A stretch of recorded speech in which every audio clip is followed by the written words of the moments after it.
como introductorio a su tercer año, me parece. El día de hoy vamos a empezar con la ayudantía de farmacología.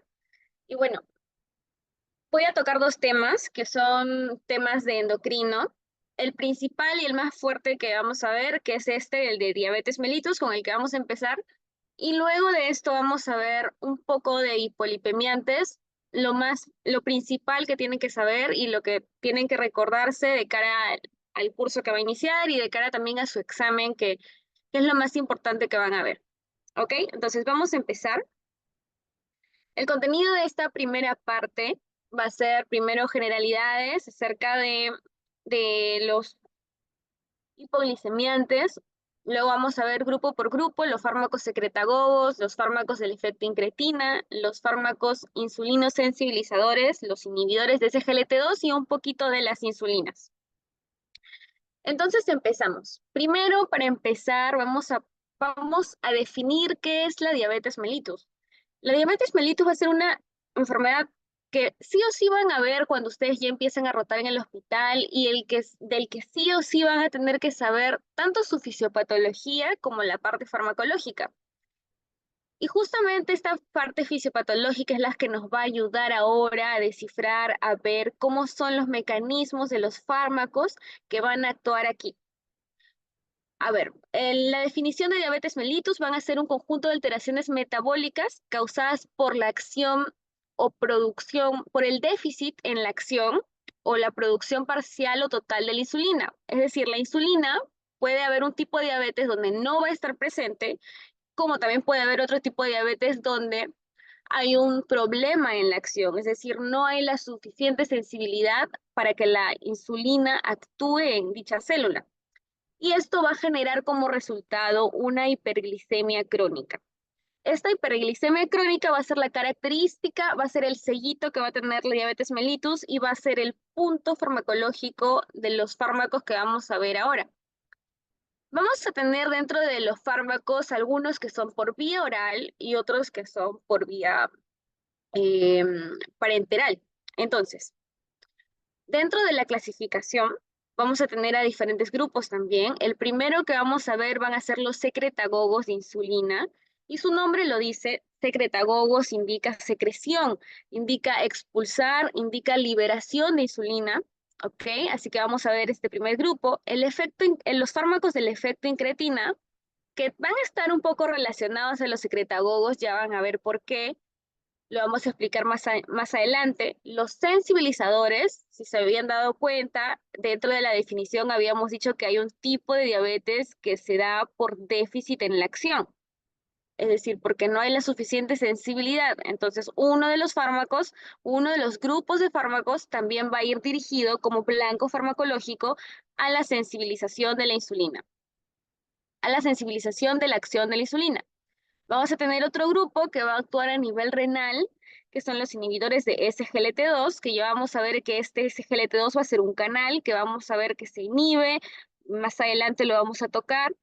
Y bueno, ahora para empezar con los fármacos y con la parte fisiológica, que es la parte de cómo se produce la insulina, que es lo primero que vamos a ver, vamos a recordar que la insulina se va a producir en el páncreas a nivel de los islotes pancreáticos ubicados en la cola del páncreas, los cuales van a tener diferentes células. Y esto lo han visto en fisio. Hay células alfa, hay células beta, y dentro de estas, la que va a producir la insulina va a ser justamente la célula beta.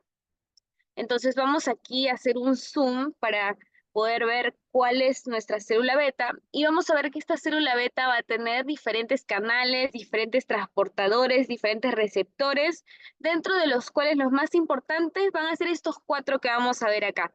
Y vamos a empezar por por el GLUT2.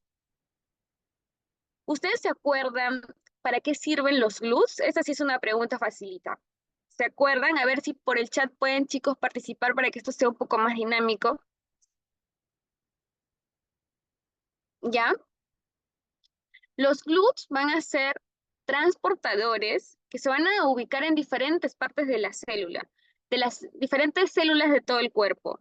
Pero de acuerdo a su número, de acuerdo al número, porque puede haber un GLUT número 1, un GLUT número 2, un GLUT número 3, GLUT número 4, De acuerdo a esto, van a estar presentes en diferentes células. El GLUT que va a estar presente en la célula beta pancreática va a ser el GLUT2 y este va a permitir que ingrese la glucosa hacia la célula. La glucosa al ingresar va a producir procesos metabólicos para degradarse y para poder convertirse en energía. Este proceso por el cual va a pasar la glucosa se denomina glicólisis. Ahora, también vamos a tener otros transportadores, como el transportador de potasio, el cual va a sacar este potasio de la célula y va a producir una despolarización, ¿ok? No le hagan caso a la X todavía, aquí ha habido un error en la animación, pero primero centrémonos en la parte normal. El potasio sale, al salir, el potasio va a generar una diferencia de cargas, lo cual va a generar una despolarización, y esta despolarización va a activar los canales de calcio, los cuales van a hacer que ingrese el calcio a la célula, y el calcio, como ya lo han visto también en fisio, va a hacer que cuando tengamos vesículas aquí dentro de la célula, atrapadas, que ya están listas para ser extraídas después de su proceso en el aparato de Golgi, este calcio va a hacer que esta vesícula sea liberada. Entonces, vemos que esta glucólisis va a generar la apertura de este canal de potasio, y este potasio a su vez va a generar la apertura del canal de calcio, el cual va a generar a su vez la salida de estas vesículas que van a estar aquí. Y como ya dijimos, esta es una célula beta y las células betas producen insulina. Entonces, ¿por qué necesitamos saber esto? Necesitamos saber esto justamente porque hay un fármaco que va a actuar a este punto para, para que pueda ayudar a la liberación de la insulina. Es decir, va a ayudar en la secreción de la insulina. Entonces vamos a ver aquí, vamos a ver en esta parte el primer grupo de fármacos que son los secretagogos de la insulina. Ahora, este proceso que se da mediante que la glucosa ingresa a la célula y es reconocida, y ingresa y hace su glucólisis, va a darse cuando tenemos nuestra glucosa, aquí esta es nuestra glucosa, a nivel plasmático. A nivel de plasma, a nivel de la sangre, vamos a tener glucosa, esa glucosa es llevada a estas células y al final ingresa. Pero no es la única manera en que la glucosa va a desencadenar este proceso de liberación de insulina. ¿Por qué? Porque también va a existir un efecto llamado el efecto incretina, que va a implicar que va a haber otra manera de que la glucosa desencadene liberación de insulina, y va a ser a través de la vía oral. Se hicieron unos experimentos hace muchos años en los que se compararon eh, qué tan eficaz era la reacción de la célula beta a la producción de insulina de acuerdo a dos tipos de ingresos de glucosa. Primero tenías tu ingreso por vía oral y segundo por vía endovenosa, es decir, aplicas glucosa endovenosa y desencadenas este efecto que acabamos de ver. Pero cuando aplicas glucosa por vía oral, se ha visto que a cantidades iguales de glucosa por vía endovenosa desencadena una mejor respuesta. Y ahora me preguntarás quizás, Odalisti, ¿cómo es esa respuesta desencadenada por la glucosa por vía oral para que se libere la insulina? Y es justamente esta parte. A través de las células, a nivel del intestino delgado, a nivel del intestino, a nivel del yeyuno, en las células K, y a nivel del ilium, en las células L, van a haber receptores. Van a haber dos tipos de receptores. Uno que va a ser el GIP y el otro que va a ser el GLP-1. Estos dos receptores que vamos a ver aquí van a encargarse, de unirse a estos receptores de aquí, que van a ser los que van a desencadenar el efecto incretina. ¿Ya? Estas dos moléculas de acá se van a unir a este receptor, que también va a estar en la célula beta y va a desencadenar, al igual que hemos visto esto, la despolarización a través del bloqueo de células K, bloqueo de transportador de potasio y la posterior despolarización y la liberación de insulina.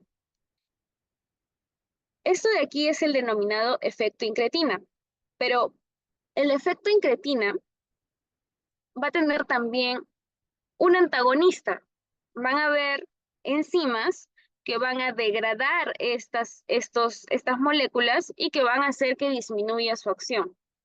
Entonces, vamos a ver que hay fármacos que van a actuar aquí como análogos de estas incretinas, pero van a haber fármacos que también actúen inhibiendo esta enzima que era la que degradaba estas incretinas y hacía que disminuyan su función.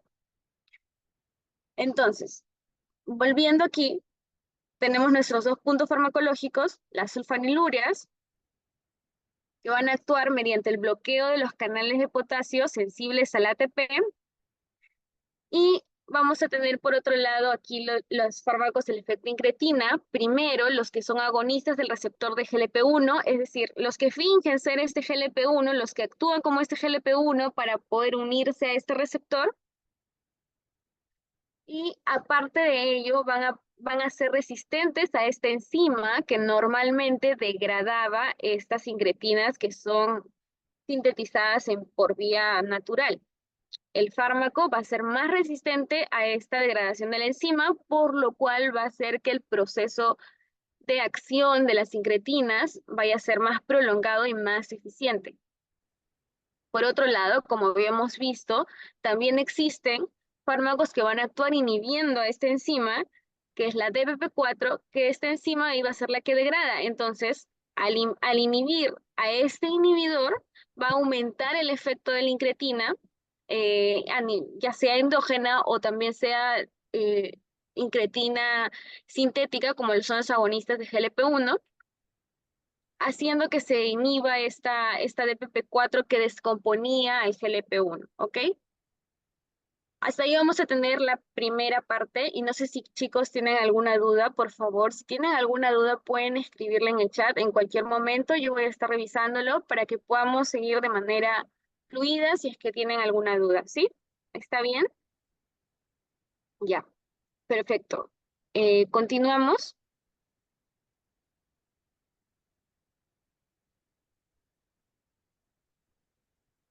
Ya. Ahora que ya hemos visto los mecanismos de acción de las sulfanilurias y de los fármacos del efecto incretina, vamos a seguir con las características principales de estos dos grupos farmacológicos. El primero, las sulfanilurias, que van a ser uno de los que son más usados cuando vayan al hospital, van a ver que este junto con la metformina van a ser los más usados. Y vamos a ver aquí que vamos a tener diferentes generaciones, la primera generación, la segunda generación y la tercera generación. Las diferencias son principalmente por el tiempo de acción, pero vamos a ver que la más usada va a ser la glibenclamida, que también se llama gliburida. Es un sinónimo. La pueden llamar de eh, de las dos maneras. ¿Ok? Glibenclamida o gliburida. Esta va a ser una de acción prolongada, que va a ser la que más se usa generalmente y actualmente pues es la que suele recetarse cuando es necesario las sulfanilurias, ¿ok?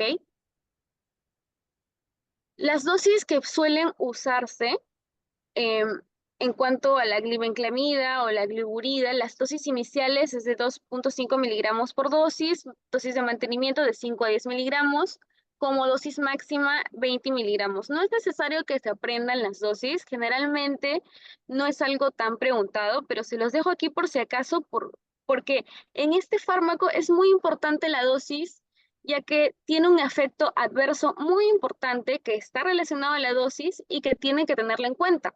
Y el efecto adverso más importante con lo que tienen que quedarse de este grupo farmacológico es que hay un alto riesgo de hipoglicemia, porque este fármaco, al ser un secretagogo, puede estimular de manera exagerada la célula beta y hacer que se produzca gran cantidad de insulina. Y cuando se junta este tipo de fármaco con otro fármaco hipoglicemiante o cuando estamos en pacientes que sean de alto riesgo, como por ejemplo pacientes que sean adultos mayores, o que tienen tienen problemas renales, por ejemplo, que son pacientes de alto riesgo, pueden desencadenar que haya una crisis hipoglicemia. Entonces, estos fármacos, si bien son uno de los más usados, hay que tener mucho cuidado con su dosis y mucho cuidado de con qué fármacos lo mezclamos y a qué pacientes se le indicamos. A pesar de ello, es conocido, es usado porque tiene un muy bajo costo, porque reduce también de manera eficiente la hemoglobina glicosilada, y pero principalmente por su bajo costo, ¿no? Las personas que no tienen acceso a otro tipo de fármacos a veces pueden optar por ese tipo de tratamientos, pero hay que tener en cuenta que no es recomendable en pacientes generalmente ancianos porque tiene un muy alto riesgo de hipoglicemia. Las contraindicaciones que pueden haber en el uso de este fármaco es principalmente cuando tienen una comorbilidad cardiovascular. En casos de obesidad también se evita. ¿Por qué? Porque este fármaco no es tan eficiente para ayudar a bajar de peso como sí lo es otro de los fármacos que vamos a ver más adelante. Y también está contraindicado en pacientes con insuficiencia hepática y renal severa porque no harían una suficiente depuración del fármaco, lo que haría que aumente los efectos adversos. Dentro de esto, principalmente el riesgo de hipoglicemia. También hay un riesgo de aumento de peso, por lo cual no es recomendado en pacientes con obesidad, ¿no? Ya más adelante vamos a ver que hay fármacos que sí, aparte de controlar el nivel glicémico, también ayudan a que haya una disminución del peso, entonces, por lo cual serían mejor indicados en pacientes que tienen obesidad. Ahora, en cuanto a los fármacos del efecto incretina, vamos a tener estos dos grupos, que son los inhibidores de DPP4 y los agonistas de RGLP1. Dentro de sus representantes vamos a tener a la linagliptina y la sitagliptina como los inhibidores de DPP4 y la liraglutida y la dulaglutida como los agonistas de los receptores de GLP1. Tienen que recordarse una diferencia principal, sí o sí, de esto, y es que a pesar de que a veces se agrupan este grupo de fármacos dentro de los hipoglicemiantes orales, hay que tener en cuenta que dentro de estos grupos hay uno que es parenteral. Los agonistas de los receptores de GLP1 van a darse por vía parenteral, es decir, van a inyectarse, así como se inyecta la insulina, que quizás sí lo conocen porque es un fármaco más conocido. Esto ya sea la liraglutida, la dulaglutida o otro de los agonistas de receptor de GLP1 se dan por vía parenteral a nivel subcutáneo. Se dan 60 minutos antes de las comidas por vía subcutánea. En cambio, los inhibidores de DPP4 sí son fármacos que se pueden dar por vía oral.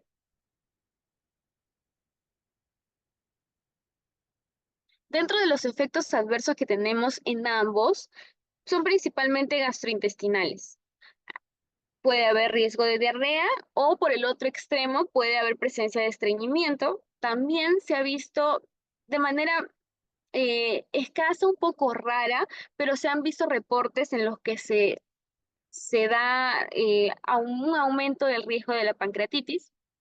En el caso de los inhibidores de DPP4, aquí que están del mismo color, si se dan cuenta, vamos a tener que también puede haber un riesgo de infección de vías respiratorias.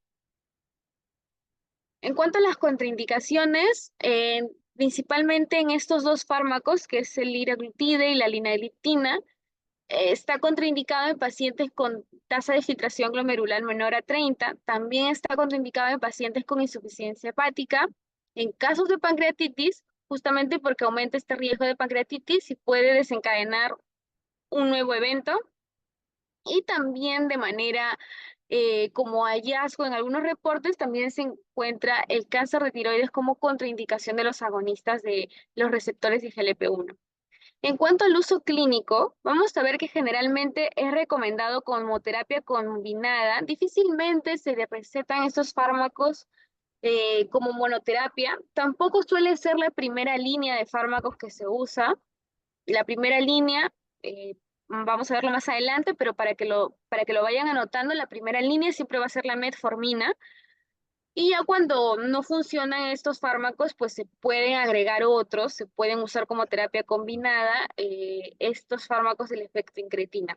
En cuanto a los agonistas de los receptores de GLP1, hay que tener en cuenta algo más, que va a ser un plus que va a tener, que aparte del control glicémico, me va a dar otras características que vamos a ver que nos puede dar un beneficio a nivel cardiovascular, beneficio renal, ya que puede a ayudar en pacientes que quizás están progresando hacia una insuficiencia renal, mejora lo que es la tasa de filtración glomerular y también aquí sí vamos a ver que este va a ser uno de los fármacos, uno de los grupos de fármacos que van a ayudar a que haya una disminución en el peso. Es decir, tenemos un paciente con obesidad, tenemos un paciente con insuficiencia renal o con un riesgo cardiovascular que quizás ha tenido un episodio de isquemia. Entonces, en estos casos podemos recomendar este tipo de fármacos, ya sea liraglutida, dulaglutida, porque nos van a ayudar, van a dar un efecto mayor a nivel de estos pacientes que tienen enfermedades adicionales o que tienen problemas adicionales a lo que es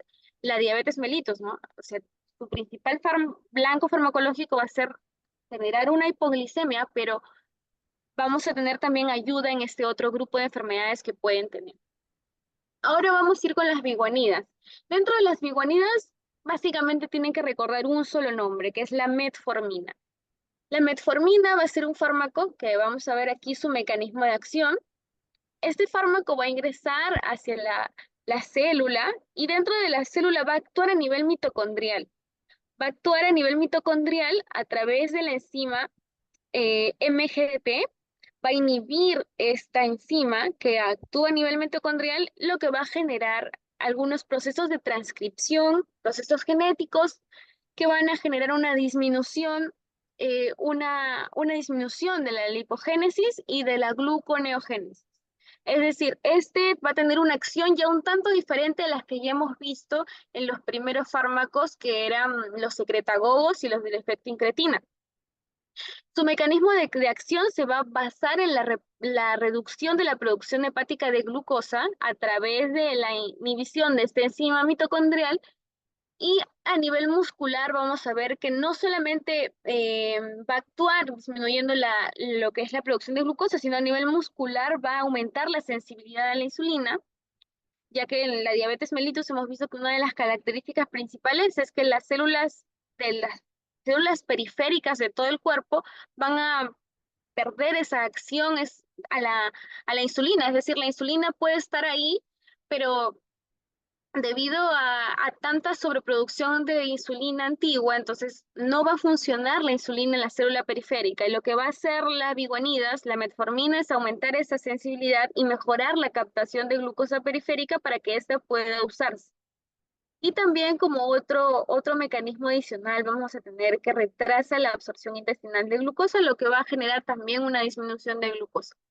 Dentro de los efectos adversos, ya habíamos mencionado hace un momento que los fármacos del efecto incretina tienen efectos gastrointestinales, pero aquí en la metformina es donde van a tener que marcarlo con una estrellita, marcarlo de alguna manera. ¿Por qué? Porque los efectos gastrointestinales suelen ser más intensos. Los pacientes a veces suelen ir a consulta mencionando que no toleran la metformina porque tienen muchas náuseas o mucho vómito o diarrea. Y esto muchas veces hace que el paciente no tome la metformina, pero hay que tener en cuenta que esto, que puede estar presente en todos los pacientes, podemos evitarlo, ya sea aconsejando que se tome la metformina posterior a las comidas, lo cual va a reducir que hayan estos efectos gastrointestinales. Entonces, es muy importante recordarlo porque es el más frecuente de todos de sus efectos adversos va a ser los efectos gastrointestinales como la diarrea. Van a haber otros efectos que van a ser un poco más raros, como el déficit de la vitamina 12, o otro raro también que puede haber como la acidosis láctica, que es el más mortal, y que tienen que recordarlo, ¿no? De aquí estos dos puntos tienen que recordar el más frecuente, que son los gastrointestinales, y el más letal, que va a ser la acidosis láctica. Las contraindicaciones que van a ver aquí, igualmente que la mayoría de medicamentos, no está contraindicado, está contraindicado cuando hay insuficiencia renal, cuando hay insuficiencia hepática, porque no va a haber una correcta depuración del fármaco, y también en casos de insuficiencia cardíaca y de pacientes que sean alcohólicos. Pasando a los inhibidores de SGLT2, estos fármacos vamos a ver que actúan a nivel renal, actúan a nivel del renal, a nivel renal, a través de unos transportadores denominados los transportadores de SGLT2, que van a ser transportadores de glucosa. Vamos a ver que aquí hay una nefrona y en esta nefrona lo normal es ver que hay un filtrado de glucosa a través del glomérulo, pero a través del túbulo contorneado proximal, esta glucosa que es filtrada, que está aquí, aquí suele haber glucosa, glucosa, glucosa, esta glucosa suele ser reabsorbida y vuelve otra vez a nivel plasmático a través de esta reabsorción en el túbulo contorneado proximal. Pero ¿qué pasa? Esta es transportada a través de dos canales, que son el SGLT1 y el SGLT2. Pero mira, si se dan cuenta hay un tamaño diferente en estos, que yo los he graficado de diferente tamaño, y es porque la mayoría, casi toda la glucosa que es reabsorbida, es, es transportada por el SGLT2, casi toda. Entonces, un buen punto farmacológico que se encontró aquí es inhibir este transportador para que no haya una reabsorción de glucosa y así no haya más glucosa que esté reabsorbiendo y que posteriormente se vaya a nivel plasmático. Vemos acá, el SGLT2 transporta el 90% de la glucosa, mientras que el SGLT1 solamente el 10%. Y el SGLT2 va a estar en las porciones S1, si se acuerdan, aquí el túbulo contorneado proximal va a tener una porción S1, una porción S2, una porción S3. Y justo en la porción S1 y S2 va a encontrarse la mayor cantidad de SGLT2 que va a transportar la mayor cantidad de glucosa, que es casi el 90%. Es por eso que nosotros bloqueamos este canal de SGLT2 y va a haber una disminución de la reabsorción de glucosa y por lo tanto una disminución de la glucosa a nivel plasmático, a nivel sanguíneo. Pero vamos a tener como consecuencia algo. Si la glucosa no se reabsorbe, es decir, ya no pasa por acá y ya no va al plasma, no va a la sangre, va a tener que seguir este camino. Todo este camino y va a haber glucosa, bastante glucosa que va a salir por acá y por lo tanto un efecto que vamos a tener como parte del medicamento es que va a haber glucosuria. Si tú le sacas un examen de orina de casualidad a un paciente, vas a ver que va a haber glucosa, va a haber presencia de glucosa en en el examen de orina, porque la orina va a botar toda esta glucosa que no ha sido reabsorbida. Y por lo tanto vamos a ver aquí una causa de sus efectos adversos más comunes, que va a ser que justamente esta glucosuria puede generar que haya infecciones a nivel urinario, porque vamos a ver que está eliminando glucosa.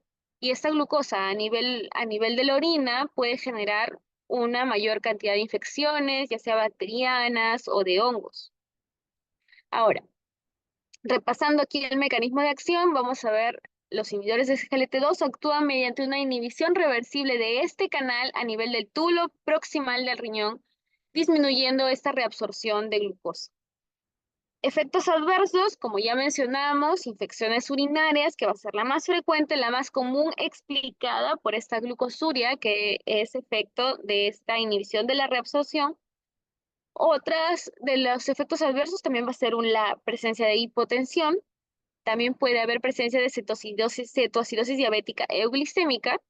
Esto de aquí va a ser vamos a ponerle un asterisco acá. ¿Por qué? Porque la cetoacidosis diabética, si ustedes han revisado, han visto, va a ser un estado en el que haya una cantidad de glucosa exorbitante a nivel sanguíneo, muy alta, más de 350 aproximadamente. Pero ¿qué va a pasar en la cetoacidosis diabética de glicemia? Va a ser como si estuviera enmascarada, porque el paciente va a tener la otra clínica de la cetoacidosis diabética, presencia de cetonas, alteración en el pH, pero la glucosa se va a encontrar en un estado normal. Y eso puede pasar en pacientes que, que consumen este medicamento, los inhibidores de SGLT2. Puede generar que haya un enmascaramiento de su cetoacidosis y que se conozca como cetoacidosis diabética euglicémica. Así que hay que tener cuidado ahí. Otro efecto adverso que es un poco raro, pero lo he puesto aquí por si quieren los doctores ser pesados y hacer una pregunta un poco rara, es las fracturas que ha sido reportada más que nada en la canaglifosina, que es uno de los inhibidores de SGLT2. Ahora, su uso clínico, si se acuerdan de este dibujito, que también los vimos en los fármacos del efecto incretina, específicamente en los análogos de los receptores de GLP-1, es que también va a tener un efecto adicional, aparte de su efecto hipoglicémico, vamos a tener que va a ayudar en casos de insuficiencia renal, va a tener un efecto a nivel renal, va a tener un efecto cardiovascular y también va a ayudar a la baja de peso. O sea, se puede dar este medicamento en pacientes que tengan obesidad porque va a ayudar a reducción del peso. ¿Ok? Bien, seguimos. Ahora, para finalizar la parte de hipoglicemiantes, vamos a ver lo que son las insulinas. Las insulinas vamos a tener de diferentes tipos. Hay diferentes nombres y en realidad no es muy complicado ni muy difícil de recordar, porque lo que tienen que saber es que estas insulinas, que son insulinas sintéticas, ¿no? Que no son, no son las producidas en el cuerpo, van a tener tres puntos específicos. Vamos a ver que van a tener una diferencia en cuándo inician. Algunas inician más rápidas, como este primer grupo, otras inician más lentas y otras tienen un inicio intermedio. Pero a su vez, el pico puede ser más alto en algunas, más bajo en otras y mucho más bajo en otras. Asimismo, la duración también va a ser diferente. ¿Y esto por qué va a ser importante? Porque la insulina, hay diferentes tipos de insulinas y se pueden usar en diferentes momentos del día. Hay algunas que van a servir más para cuando el paciente se vaya a dormir, otros cuando el paciente se vaya a despertar y para que le dure todo el día, y otras que van a tener una acción rápida, como por ejemplo cuando vas a ir a almorzar y necesitas que la insulina actúe rápido porque ya vas a comer ahorita tu almuerzo. Entonces, se van a dividir en estos grupos. Primero, ultra rápida, que son estas justamente que se suelen dar después de las comidas, que es antes de las comidas, perdón, antes de las comidas, que son las ultra rápidas o la rápida también. Y dentro de este grupo vamos a tener la Aspar, la Glulicina y la Lispro. Su inicio va a ser súper rápido, si se dan cuenta, en 5 o 15 minutos ya está actuando. Vamos a ver que aquí, como en este gráfico, ya está actuando. El pico va a durar poco, también va a durar poco, de 1 a 2 horas, y su duración total va a ser de 4 a 6 horas. Vamos bajando en la tablita y vamos a ver que en caso de la insulina rápida, vamos a tener que su nombre suele ser llamada regular. Aquí va a iniciar un poco más lento, de 30 a 60 minutos. El pico va a ser a las 2 a 3 horas y va a durar 6 horas. Ahora, la intermedia, que es la NPH, que es una de las que son más usadas en el hospital, suelen recetar esta generalmente para pacientes que necesitan un control prolongado. ¿Por qué? Porque miren, su duración es de 12 a 18 horas. Si bien hay algunas que duran más, miren como esta que dura hasta 72 horas, esta de 12 a 18 horas, que es la intermedia, suele ser la estándar con la que se suele iniciar en el caso de tratamiento de insulinas, y es el tratamiento ya parenteral de la diabetes mellitus, y va a ser la más usada, la NPH, con un inicio de 2 a 4 horas y un pico de 4 a 8 horas. Esta NPH suele darse durante las noches. Generalmente se da durante las noches para que haya un control de la glucosa, tanto de toda la noche como hasta el día siguiente, ¿no? Abarca parte del día siguiente. Cuando es necesario, en algunos casos se puede dar 2 veces al día, en la mañana, en la noche, pero lo ideal es para inicio, suele dar en la noche, ya que tiene una acción que es relativamente prolongada de 12 a 18 horas. Ahora, el último grupo que son las insulinas prolongadas, que suelen ser incluso las más caras, son las de Temir, la Glargina, la de Gludec. Estas tienen un inicio de 2 horas. Si ven aquí, no hay un pico porque no se considera que tenga un pico porque suelen ser las más estables, como se puede ver aquí. Suelen ser las más estables, ya que tienen una meseta muy prolongada que dura casi todo su total de duración, y vamos a ver que tienen una duración, el de Temir de 12 a 24 horas, la Glargina hasta 24 horas y la de Gludec que puede llegar hasta 72 horas, pero estas suelen ser ya un poco más caras, se usan más particularmente. no suelen ser cubiertas por el seguro, por ejemplo, pero lo que tienen que recordar aquí es principalmente la NPH, que suele usarse para estos, cuando necesitamos de inicio, una prolongada, pero de inicio, y la rápida, que suele ser la más usada de este grupo. Si podemos dividirlas en dos, podríamos dividirlas así, ¿no?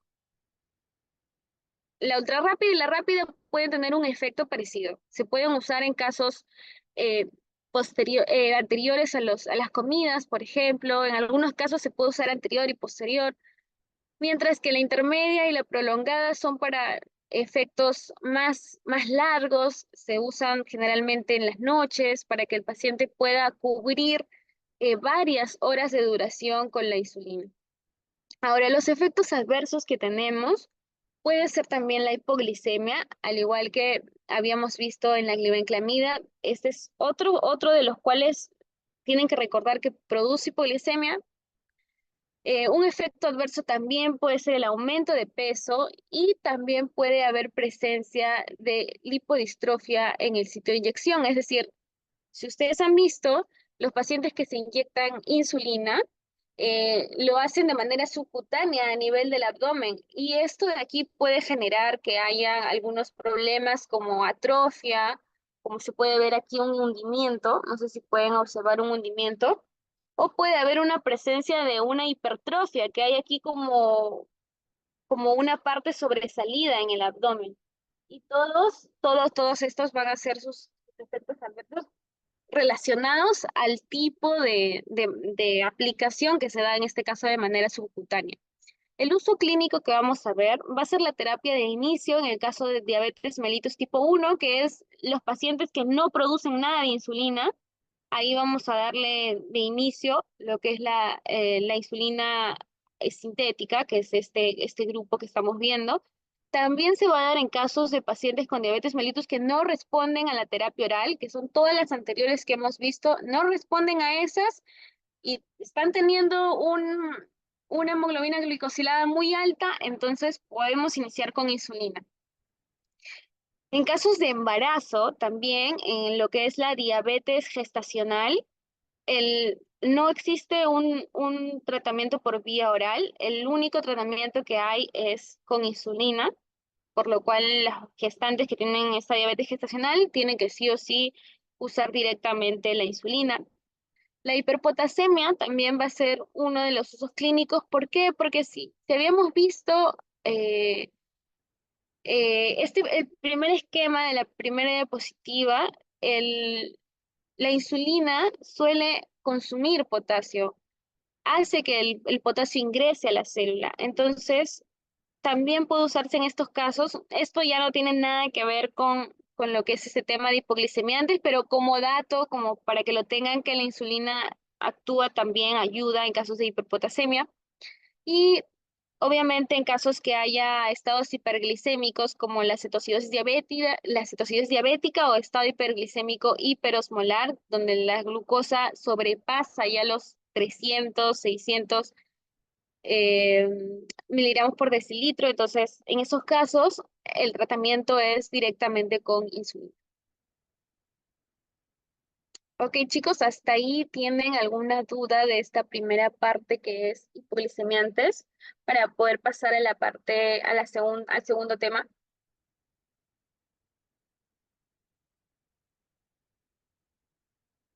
¿Alguna duda, chicos? Con confianza pueden decirme para poder aclararlo si es que tienen alguna duda.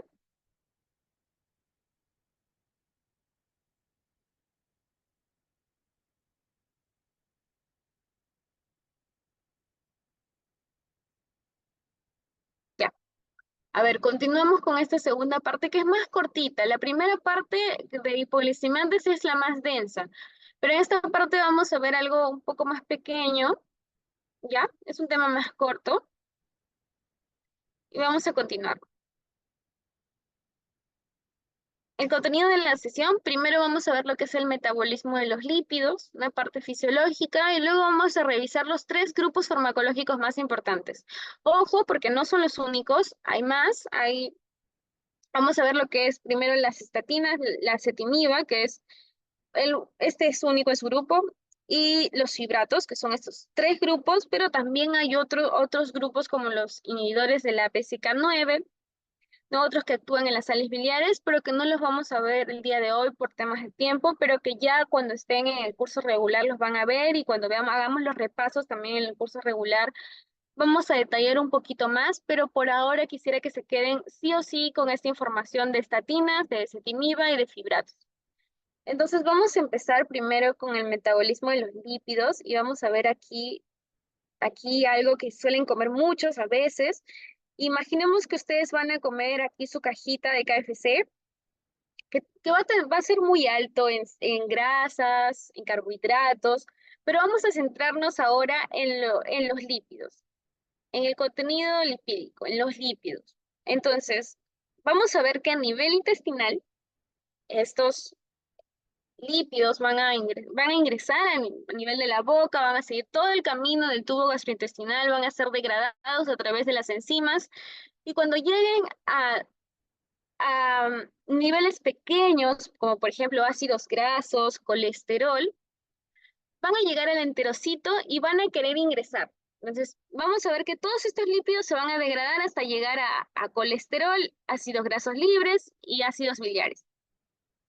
Van a ingresar, se van a reabsorber estos tres a nivel del enterocito y van a generar a nivel interno del enterocito la producción de una molécula que va a ser muy importante, que va a ser el kilomicrón. Este kilomicrón va a tener una bicapa lipídica, va a tener presencia de proteínas, apoproteínas en la periférica, va a tener colesterol, va a tener ácidos grasos, va a tener gran cantidad va a tener un contenido lipídico muy grande y nos va a ayudar al transporte de todo esto que ha sido recolectado a través del tubo gastrointestinal. Este kilomicrón va a ir a vía linfática, primero a vía linfática, ¿ah? No va a ir primero a vía sanguínea, sino va primero a vía linfática. Viaja a través del conducto torácico, que ya lo deben haber visto, quizás en anatomía, y luego que pasa por esta vía linfática, recién entra a nivel plasmático, entra en la sangre, y cuando llega a la sangre va a haber una enzima muy importante que lo va a estar esperando ahí, que va a ser la lipoproteína lipasa o LPL, y va a hacer que estos kilomicrones que están aquí, que se dividen en pedacitos, ¿no? Vamos a tener como pedacitos de kilomicrón aquí, pedacitos de esto de acá, vamos a tener pedacitos, y se va a denominar remanentes de kilomicrón. Pero eso no es todo. Cuando se degrada el kilomicrón, también va a haber liberación de ácidos grasos. Entonces vamos a tener ácidos grasos libres por el plasma. ¿Y qué va a pasar? Van a ser transportados puede ser tener dos vías, pueden ser transportados al tejido adiposo para su almacenamiento o a los tejidos periféricos que pueden actuar como sustancia energética, también para poder depositarse a nivel de tejidos periféricos, pero principalmente como vía energética y depósito en tejido adiposo. Ya los ácidos grasos libres van a tener ese camino, pero los remanentes de kilomicrones van a poder tomar otra vía, que va a ser la reabsorción a nivel del hígado. ¿Y para qué van a querer ir al hígado? El hígado luego vamos a ver que también va a generar la producción de ciertas proteínas, ciertos lípidos, entonces vamos a ver que para ello necesita que estos kilomicrones, estos remanentes de kilomicrones, ingresen al hígado. Ingresan al hígado, son recolectados por el hígado y el hígado nos va a dar, a cambio, el hígado va a producir también ciertas lipoproteínas. Y vamos a ver que dentro del hígado se va a producir justamente esta proteína que va a ser muy importante, que cuando se sacan su análisis de colesterol van a ver que en algunos va a estar muy alto cierta proteína que a veces dicen que es muy mala y va a ser justamente esta, la VLDL, la lipoproteína de muy baja densidad, la cual es producida por el hígado y que también al entrar en el plasma va a poder ser degradada, es decir, va a degradarse, así como el kilomicrón se degradó, va a degradarse por la lipoproteína lipasa y nos va a dar ácidos grasos libres que van a seguir este camino, pero también nos va a dar lipoproteínas de densidad intermedia o IDL, que va a ser más pequeña que el VLDL. Si se dan cuenta, este IDL va a tener menos proteínas porque ya ha sufrido esta degradación de la lipoproteína lipasa y ha liberado ciertos ácidos grasos libres. Entonces tenemos nuestra IDL, pero no se va a quedar ahí, sino que también esta IDL va a poder ser degradada por la lipoproteína lipasa, pero también por la lipasa hepática. Al ser degradada por estos dos, nos va a producir esta otra lipoproteína denominada LDL o lipoproteína de baja densidad. Ahora, ¿qué pasa con estas dos lipoproteínas que, al igual que los remanentes de kilomicrones, pueden otra vez reciclarse por el hígado? Si se dan cuenta, el hígado recicla todo y van a poder ser recibidas aquí a través de los receptores de LDL. Estas dos van a poder ser recibidas por aquí por el hígado. Entonces, aquí hay todo un ciclo. Primero empezamos con a nivel del enterocito, a nivel del borde en cepillo, a nivel del lumen, que hay colesterol, ácidos grasos libres, que son recolectados para formar un kilomicrón. El kilomicrón sigue esta vía linfática, va hacia el plasma, en el plasma se degrada a remanentes de kilomicrón que son reciclados por el hígado.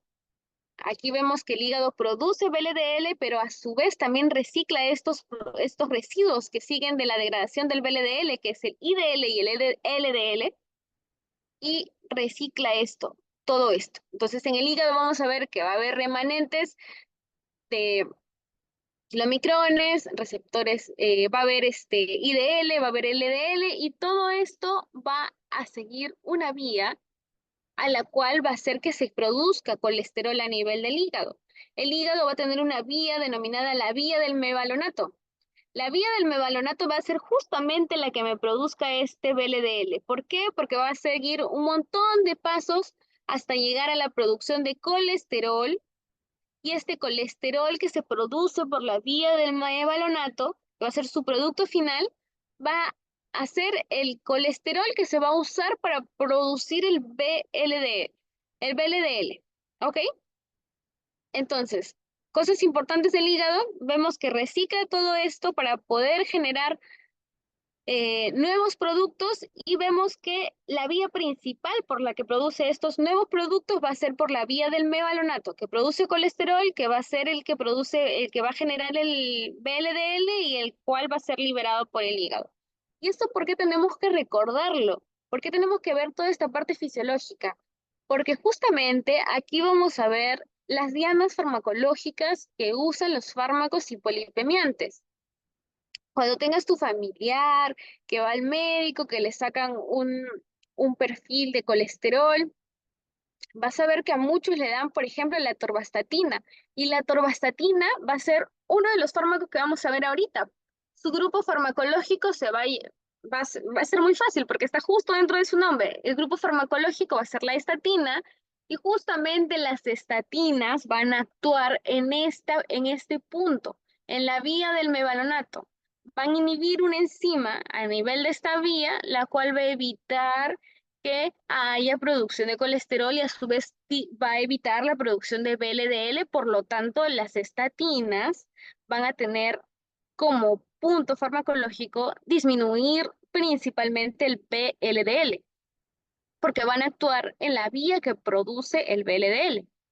Ahora, vamos a tener, por otro lado, la ezetimiba, que va a ser su grupo farmacológico. A veces lo llaman inhibidores de la reabsorción, pero también pueden llamarlo por sí solo ezetimiba porque está solo en su grupo, así que simplemente ezetimiba. Y este va a actuar aquí justamente en esta reabsorción que se da a nivel del enterocito, a nivel del borde del cepillo del enterocito. Va a inhibir el ingreso de colesterol para que no haya producción de kilomicrones. Entonces, aquí se corta toda esta vía que hemos estado viendo. ¿Ok? Y va a haber un último grupo farmacológico que vamos a hablar ahora, que van a ser los fibratos, y los fibratos van a actuar en esta enzima que habíamos estado viendo acá. que estamos viendo por todos lados, si se dan cuenta, la lipoproteína lipasa. Esta enzima que va a ayudar a la degradación, si se dan cuenta, ayuda a que se degrade ya sea el kilomicrón, el VLDL, el IDL, ayuda a la degradación de todas estas lipoproteínas. Los fibratos lo que van a hacer es van a potenciar la función, van a potenciar la acción del LPL. Entonces, van a actuar ayudando a que este LPL que ya tenemos en nuestro cuerpo funcione mejor. ¿Ok? Estas dos primeras actuaban bloqueando la vía que produce nuevas lipoproteínas, mientras que los fibratos van a actuar ayudando en la enzima que va a ayudar a la degradación. Entonces, aquí actuamos positivamente, ¿no? Ayudando a a esta enzima, perdón. Bien, ahora vamos a verlo un poco de manera más detenida. Vamos a empezar con las estatinas. Y las estatinas, como habíamos visto, actúan en la vía del mevalоnato. Aquí la tenemos un poco más desglosada, la vía del mevalоnato. Esta vía empieza con el acetilcoenzima A, que va a producir esta otra molécula, que es el HMG-CoA, y que justamente va a ser esta la que produzca el mevalоnato. ¿Ok? El mevalоnato que posteriormente produce el colesterol para que se produzca el VLDL. Y aquí, en este punto, va a haber una enzima, la denominada hidroximetilglutamil coenzima A reductasa. Esta enzima va a ser el blanco farmacológico de este grupo, que va a ser los inhibidores de la HMG-CoA reductasa, de la hidroximetilglutamil CoA reductasa. Entonces, al hacer esta inhibición competitiva, va a generar que se anule, que se obstaculice esta vía del mevalоnato. Aquí vamos a ver que sí, se cancela, se obstaculiza esta vía, entonces vamos a ver que ya no va a haber producción de colesterol para el VLDL. Pero hay algo más que tienen que saber de este grupo farmacológico que son las estatinas, porque las estatinas son el fármaco más usado, el que deben haber escuchado, ¿no? La atorvastatina, la rosuvastatina, simvastatina, pero la más usada es la atorvastatina. Aparte de este mecanismo de acción que tiene de inhibición de esta enzima, también va a tener otros efectos adicionales que no están explicados por esta vía, pero que por alguna razón, ¿no? Que no es algo completamente descrito, pero por alguna razón las estatinas también actúan en otras partes del cuerpo, en otros puntos de acción, sin que tenga que ver este mecanismo de aquí que hemos visto de la inhibición de esta enzima. Y a eso se le va a denominar efecto pleiotrópico. Efecto pleiotrópico van a memorícelo como algo adicional al mecanismo de acción real. Como digamos que este es el mecanismo de acción real, el que es explicado por esta vía, y esto es algo adicional que pasa sin que haya una acción directa con esta vía, con esta inhibición de esta enzima. ¿Y cuáles van a ser estas acciones que va a tener? Primero, la estabilización de la placa. ¿La placa cuál? La placa ateromatosa, la placa que está, por ejemplo, en las arterias coronarias, va a ayudar a una estabilización de la placa. También tiene un efecto antioxidante y va a mejorar la función endotelial de las arterias coronarias. Todos estos efectos van a ser efectos adicionales a esta inhibición de la vía para que ya no se produzca colesterol. Aquí tenemos la atorvastatina, ya mencionamos que también hay otras. La atorvastatina es la más conocida y ahora vamos a ver cuáles son sus indicaciones. La indicación vamos a ver que es el hipolipemiante de primera línea. Todo paciente le hacen su perfil de colesterol y le sale un VLDL, LDL alto, el hipolipemiante de primera línea va a ser las estatinas. ¿Y por qué les menciono específicamente VLDL, LDL? Porque justamente las estatinas van a actuar principalmente, pueden actuar también en los otros lipoproteínas, pero principalmente va a ser para la reducción de LDL y VLDL, de esos dos, las de baja densidad. Entonces, esto tienen que recordarlo porque eso sí puede ser una pregunta de examen. cuáles son las indicaciones de las estatinas. ¿Y cuáles son sus efectos adversos? Aquí tienen que recordarlo e incluso a veces les ponen en los seminarios casos clínicos acerca de las estatinas, porque su efecto adverso es muy conocido, es algo que sí o sí tienen que saber. Si se tienen que recordar una sola cosa de las estatinas, sería esto, principalmente. Tiene un efecto adverso a nivel muscular. Va en creciente, si se dan cuenta. Mialgia, un dolor leve, miopatía asociada a estatinas y a lo peor que puede pasar, que es una rabdomiólisis, que es destrucción de las células musculares. El efecto adverso va a ser principalmente muscular, es lo que tienen que recordar de las estatinas. Y este efecto adverso depende de la dosis, sí, depende de la dosis, pero también está muy relacionado a las interacciones. ¿Cómo es esto? En caso de las interacciones, vamos a ver que las estatinas va a ser un fármaco que vamos a tener que tener muy en cuenta porque tiene un montón de interacciones y para eso tienen que recordarse que está contraindicado usar las estatinas cuando usas algún inhibidor de la CYP3A4. ¿Por qué? Porque va a hacer que las estatinas potencien su efecto. Al potenciar su efecto, va a hacer que los efectos adversos también crezcan.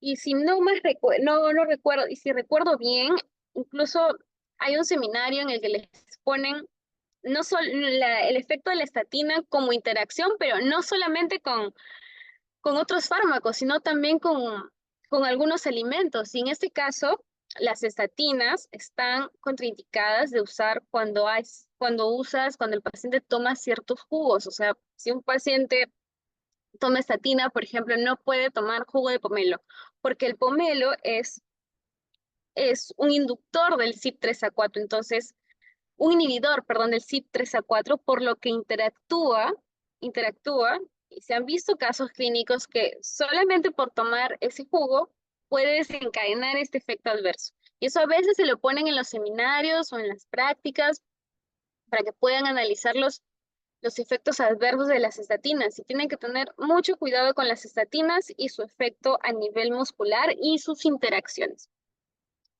Ahora vamos a ver. El segundo grupo, que era la ezetimiba, que eran los inhibidores de la reabsorción de colesterol. Estos van a tener su mecanismo de acción, una inhibición selectiva de la reabsorción a través del transportador. Aquí no está, pero imaginémonos que está aquí un transportador a través del cual pasa este colesterol, que es este de aquí, NPC1L1, ¿no? No es necesario que recuerden el nombre, solo tienen que recordarse sí o sí que inhibe la reabsorción de colesterol a nivel del borde en cepillo.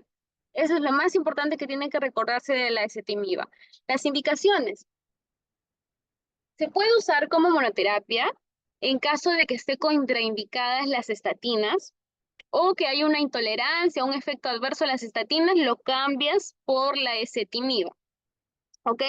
En estos casos puedes darlo como monoterapia, pero lo más común es darlo como terapia combinada en pacientes que tu reducción de LDL no sea suficiente con las estatinas. Le estás dando estatinas y no baja su colesterol LDL, le puedes hacer una terapia combinada con la ezetimiba. Entonces, si nos damos cuenta, tanto las estatinas como las ezetimibas actúan en la disminución del LDL principalmente. Si bien la estatina es más potente, la ezetimiba puede ser un buen coadyuvante en casos de terapia combinada o una buena solución, una segunda opción, por así decirlo, cuando está contraindicada o hay intolerancia a las estatinas. Los efectos adversos aquí no es algo tan relevante, pero para que lo sepan, puede haber principal efecto adverso es aumento de enzimas hepáticas. ¿Ok? Ahora, continuando ya con el último grupo para acabar toda la exposición, los fibratos. Los fibratos vamos a tener a estos tres que tienen que recordar. El genfibrosilo, besafibrato, fenofibrato. Principalmente el genfibrosilo, que es el más conocido. ¿Cómo actúan los fibratos? Habíamos visto que los fibratos actúan potenciando esa proteína que nos ayuda a degradar nuestras lipoproteínas, que es la lipoproteína lipasa. ¿Pero dónde específicamente? Actúa en el receptor, activando este receptor que está aquí, que es un receptor activador de proliferadores peroxisomales tipo alfa y actúa en este receptor. Y al actuar en este receptor desencadena la activación de la lipoproteína lipasa, lo que aumenta su función, le hace una función, mejor función y ayuda a degradar más lipoproteínas. Entonces, sus indicaciones, vamos a ver que aquí que es diferente, ojito, ojito, aquí va a ser un poco diferente. Si habíamos visto que estos dos primeros actúan principalmente en las lipoproteínas de baja densidad, es decir, la LDL, vamos a ver que aquí van a actuar principalmente en los triglicéridos, es decir, paciente que su perfil lipídico tiene triglicéridos súper elevados, nuestro fármaco que vamos a usar va a ser los fibratos, ¿ok? Esa es pregunta clásica, tienen que recordarlo. Y los efectos adversos que pueden haber, puede haber dispepsia, miopatía, pero la miopatía en sí, solo por fibratos es rara, generalmente se da cuando hay combinación con estatinas, así que por si acaso, para que lo recuerden. Y otro efecto adverso por algunas inhibiciones de enzimas es la colelitias, ¿no? Que puede haber. Pero lo que tienen que recordar sí o sí es cuándo está indicado. En este tema lo que tienen que recordar sí o sí es cuándo lo está indicado. En estos dos primeros el LDL y en este último los triglicéridos. Serían sus puntos farmacológicos. Y bueno, chicos, eso sería todo. No sé si tienen alguna pregunta, con toda la confianza lo pueden escribir aquí en el chat o prender su micro si desean.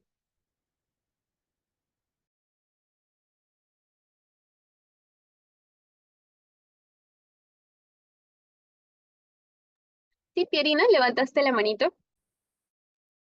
Sí, buenas tardes. Tenía una consulta. Así como mencionó, por ejemplo, con las estatinas, que hay medicamentos o alimentos que pueden potenciar su acción y causar efectos adversos, en los fármacos antidiabéticos también existe eso. ¿Alguna referencia de un medicamento o algún alimento que podría potenciar y, por ejemplo, causar hipoglicemia, ¿no?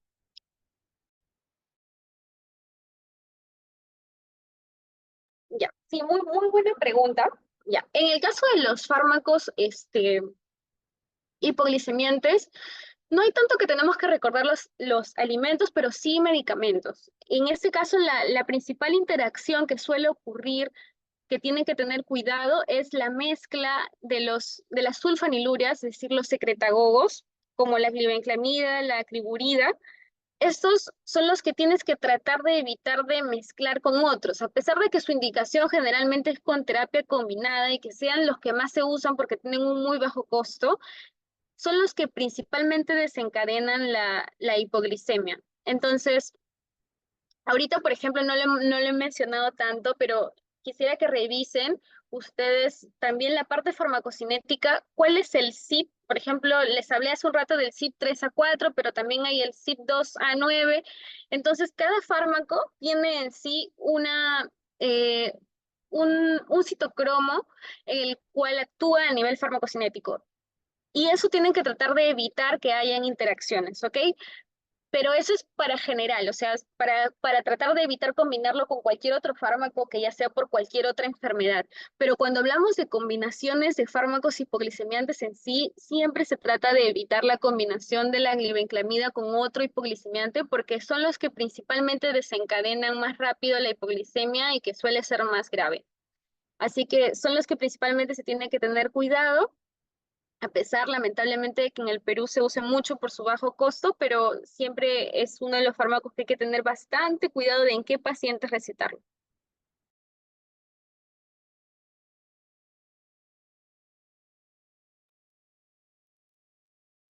No sé si responde tu pregunta y si algún otro chico tiene otra pregunta, por favor, chicos, normal, con toda la confianza pueden escribir o levantar su manito.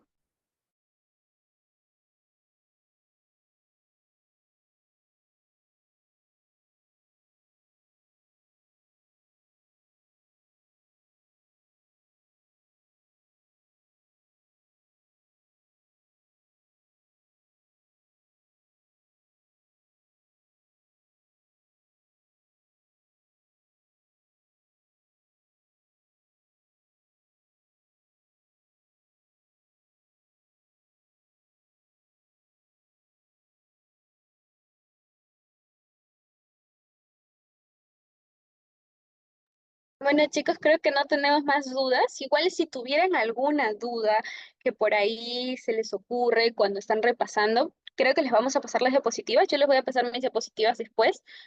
Y si tienen alguna duda, pueden escribir por el Facebook o más por el Instagram de la ayudantía, que también subimos algunos posts para que puedan ayudarlos. Y claro que durante el curso regular también vamos a hacer algunas ponencias para poder ayudar los repasos y ya esta vez con banqueos, porque ya van a estar un poco más adentrados en el tema. Si tienen alguna duda, igual pueden escribirnos a a los medios que tenemos en la ayudantía. Muchas gracias, chicos.